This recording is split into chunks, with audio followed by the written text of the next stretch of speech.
السلام علیکم سامعین و ناظرین، آئیے میں آپ کو ایک بہت ہی پیارا واقعہ سناؤں۔ ایک چغل خور پر اللہ تعالیٰ کی رحمت کیسے ہوئی، تو ویڈیو کو لائک کریں، چینل کو سبسکرائب نہیں کیا ہے تو سبسکرائب بھی کر لیں۔ تو آئیے واقعہ شروع کرتے ہیں۔ بنی اسرائیل کا ایک بڑا مشہور واقعہ ہے۔ ایک دفعہ قحط پڑ گیا، بارش بند ہو گئی۔ حضرت موسیٰ علیہ السلام اپنی قوم کو لے کر باہر نکلے تاکہ بارش کی دعا مانگے۔ چنانچہ دعا مانگی مگر بارش کے آثار پھر بھی نظر نہ آئے۔ بڑے حیران و پریشان تھے۔ پانی کے قطروں کو انسان، پرندے، چرندے اور درندے بھی ترستے تھے۔ آپ دوبارہ پروردگار کی طرف متوجہ ہوئے اور دعا مانگی کہ اے رب کریم، رحمت کی بارش عطا فرما۔ اللہ تعالیٰ نے وحی نازل فرمائی کہ اے میرے پیارے، میں رحمت کی بارش کیسے برساؤں؟ اس مجمع میں تو ایک چغل خور موجود ہے۔ حضرت موسیٰ علیہ السلام کھڑے ہو گئے۔ آپ نے ساری قوم کو مخاطب کر کے کہا، اس مجمع میں ایک چغل خور موجود ہے، جب تک وہ یہاں ہے اس وقت تک رحمت کی بارش نہیں ہوگی۔ بہتر ہے کہ وہ نکل جائے تاکہ باقی لوگ تو رحمت سے محروم نہ ہو۔ لوگ ایک دوسرے کو دیکھنے لگے۔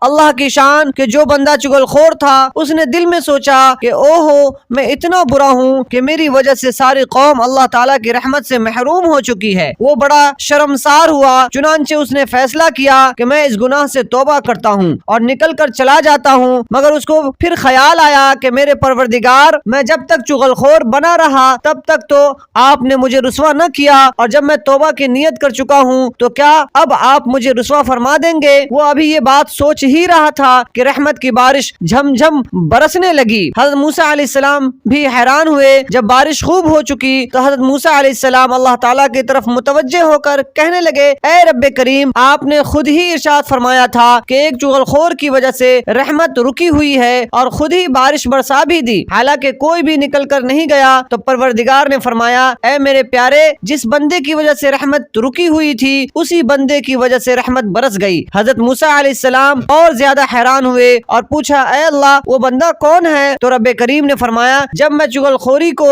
اتنا ناپسند کرتا ہوں کہ رحمت کی بارش نہیں برساتا تو میں اس بندے کی چغلی کیسے کروں؟